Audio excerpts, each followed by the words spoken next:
Този рекламен клип е заснет по проект „Съхраняване и промотиране на разложкото културно-историческо наследство“, финансиран от Европейския съюз,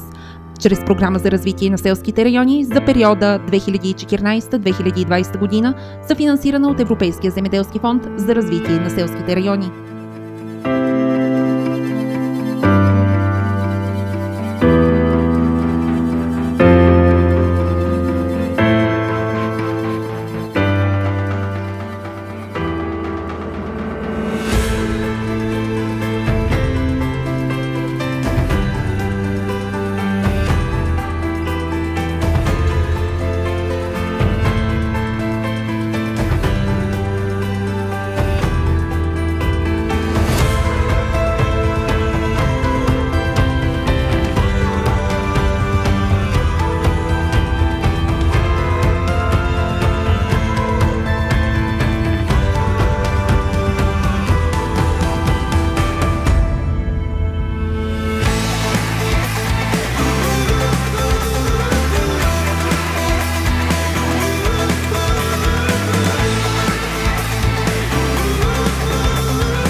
Този рекламен клип е заснет по проект „Съхраняване и промотиране на разложкото културно-историческо наследство“, финансиран от Европейския съюз,